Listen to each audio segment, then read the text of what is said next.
Fala galerinha, tudo bem? Aqui é o professor Leonardo Nascimento e esse é o seu canal de Osteopatia e Ciência, de Fisioterapia e Ciência.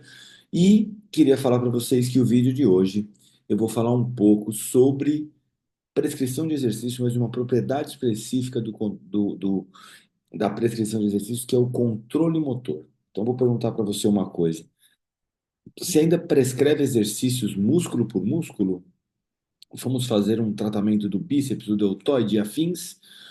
E se eu te dissesse que a verdadeira chave para restaurar movimento está na força, mas no controle neuromuscular, na forma como o cérebro controla esse movimento?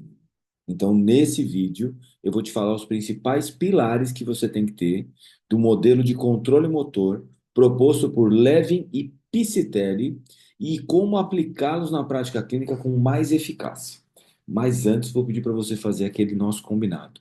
Se inscreve no canal, ativa as notificações e compartilha esse vídeo naquele grupo de fisioterapeutas, naquele grupo de osteopatas, naquele grupo de quiros que precisam conhecer mais sobre controle neuromuscular ou controle motor. Deixa eu compartilhar o estudo aqui com vocês. Aqui, ó, é esse modelo de Levin e Piscitelli. Então ele fala um conceito para reabilitação. Então como que você vai utilizar esse conceito de controle motor na reabilitação do seu paciente? E é um estudo bem interessante porque ele dá um passo a passo mesmo de como você pode aplicar isso, né? Então ele fala desde a parte de terminologia até a parte de criar um modelo teórico para conseguir colocar esse conceito dentro dos seus pacientes. E aí é o seguinte, qual que é um dos pontos-chave desse estudo aqui, ó? Primeira coisa que você tem que saber é o que é controle motor e por que ele é tão essencial, tão fundamental no processo de reabilitação. Controle motor ou controle neuromuscular é a mesma coisa, é a habilidade do sistema nervoso em planejar, executar e ajustar movimentos voluntários. Isso só é possível com a interação de três sistemas do nosso paciente: sistema sensorial, processamento central e efetores. O que que é o sistema sensorial? A propriocepção, a visão e o sistema vestibular. O que que é o processamento central?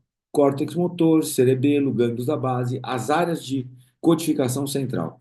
E que são os efetores? Os músculos esqueléticos. Então, eu preciso da integridade do sistema sensorial, do processamento central e dos efetores para ter um bom controle neuromuscular. E na clínica, se um desses sistemas falha, o movimento fica descoordenado, ineficiente e doloroso algumas vezes.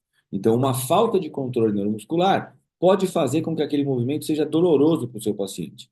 E é aí que muitos quadros crônicos começam no nosso consultório, na nossa clínica, no nosso paciente.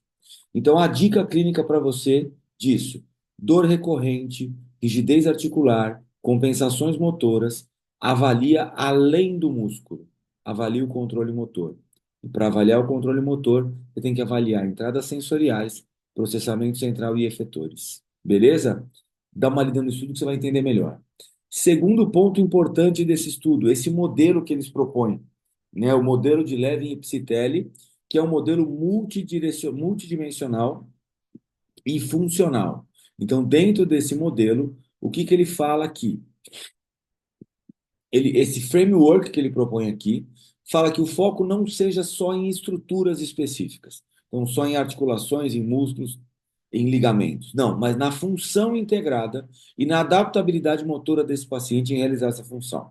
Então, quais são os componentes-chave? Primeiro componente, integração sensório-motora. O corpo vai ajustar constantemente seus movimentos com base no feedback que você der. Segundo ponto, aprendizagem motora. A repetição com a variação mais o feedback faz com que o seu paciente consolide esse padrão novo de movimento que você está ensinando. Então, repetir com variações e com o feedback do paciente, com o feedback do paciente, vai gerar uma consolidação do padrão. Terceiro ponto, estabilidade postural dinâmica. É a base de tudo. Sem controle postural, não há movimento eficaz. Então, precisa ter estabilidade postural dinâmica. Quarto ponto, contexto funcional. O cérebro aprende o que é relevante e significativo para ele.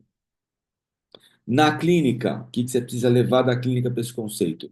Treinar músculos isolados não é reabilitação. Reabilitar é restaurar a capacidade de se mover de forma eficiente e adaptativa. Ponto 3, importante desse estudo.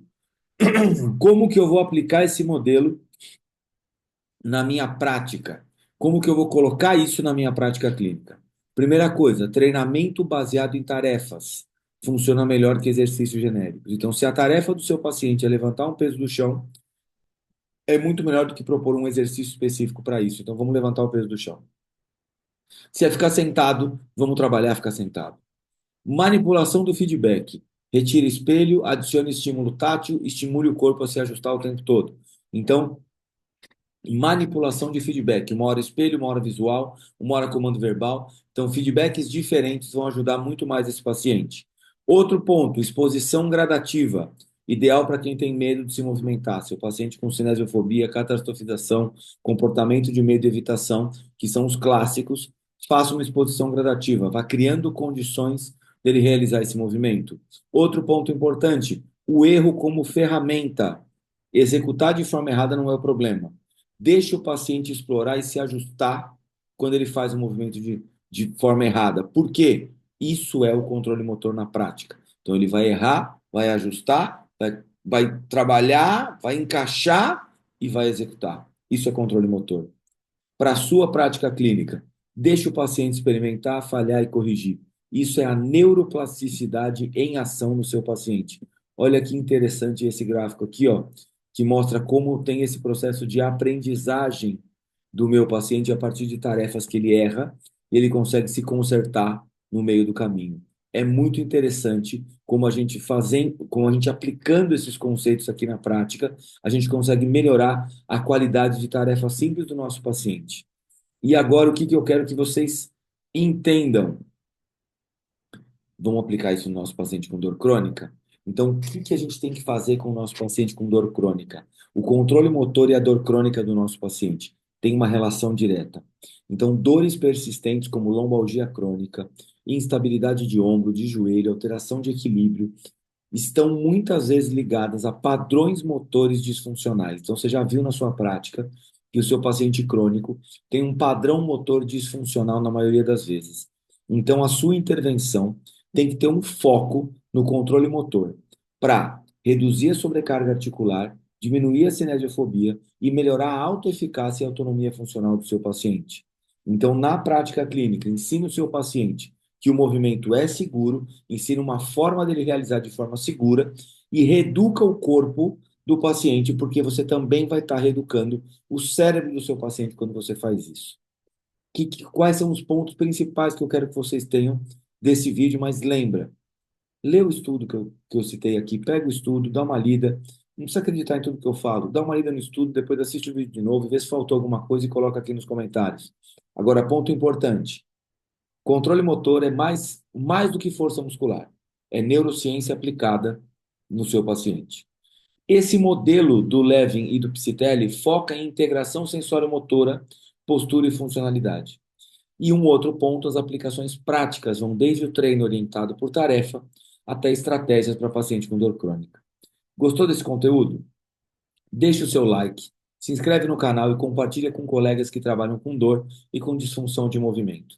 E me conta aqui nos comentários como vocês têm usado esse conceito de controle motor na sua prática. Vamos trocar essas experiências. Valeu, até a próxima.